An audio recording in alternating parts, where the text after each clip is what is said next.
రీసెంట్గా ఆయన ఒక ఇంటర్వ్యూలో మాట్లాడడం జరిగింది మన సీఎం రేవంత్ రెడ్డి గారు. త్వరలో హైదరాబాద్కి సంబంధించి నీట్ అంటే ఉచిత నీటి పంపిణీ ఏదైతే ఉందో, నీటి సరఫరా ఉందో దానికి అది ఆపేస్తామని చెప్పేసి ఒక ప్రకటన చేయడం జరిగింది. అంటే పథకాలను ఏవేవో అలవి కాని హామీలు ఇచ్చి అధికారంలోకి వచ్చిండు.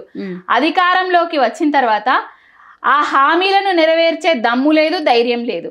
ఉన్న పథకాలను కూడా కంటిన్యూ చేసే ధైర్యం లేదు.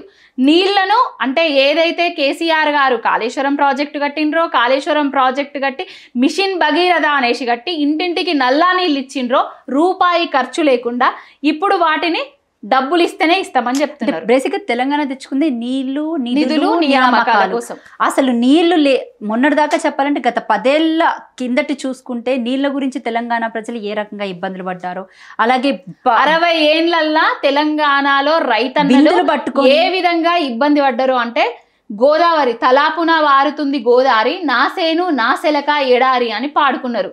తెలంగాణలో కాళేశ్వరం ప్రాజెక్టు కట్టక ముందు ఎక్కడ చూసినా ఎండిపోయిన చెర్లు, బీడు పడ్డ భూములు, ఎక్కడ చూసినా రైతుల ఆత్మహత్యలు. కాళేశ్వరం ప్రాజెక్టు కట్టక ముందు నీళ్ల కోసం అరిగోసలు పడ్డ రైతన్నలు ఉన్నారు. కానీ కాళేశ్వరం ప్రాజెక్టు కట్టిన తర్వాత ఏమైంది? పంటలు, పసిడి పంటలు. అంటే వాస్తవం ఏంటంటే తెలంగాణలో గత 10 ఏళ్ల నుంచి నీటి కొరత అనేది అయితే లేదు. ముఖ్యంగా సిటీలో చూసుకున్నట్లయితే కనుక ప్రతిరోజు మంజీరా వాటర్ వస్తుంది. కానీ ఇప్పుడు దాన్నే ఆపేస్తామంటే, గత రోజులు ఏవైతే బిందులు పట్టుకొని వాటర్ ట్యాంకుల దగ్గర కొట్టుకొని చచ్చేటోళ్ళు పాపం ఆడోళ్ళు, 2 రోజులకు ఒకసారి ఏమో మంజీరా పైప్ లైన్స్ అవి వదిలేవారు. ఇప్పుడు మళ్ళీ గత రోజులు రాబోతున్నాయేమో అని ఆనాటి రోజులను తీసుకొస్తా అనేసి కాంగ్రెస్ వాళ్ళు రేవంత్ రెడ్డి చెప్పిండు కదా, ఆనాటి రోజులను తీసుకొస్తారు.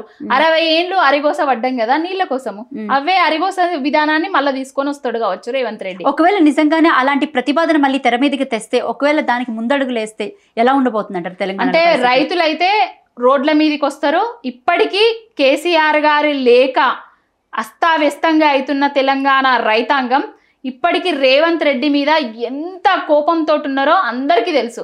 ఎరువుల కోసం కష్టాలు అవుతున్నాయి, నీళ్ళ కోసం కష్టపడుతున్నారు, కరెంటు కోసం కష్టపడుతున్నారు.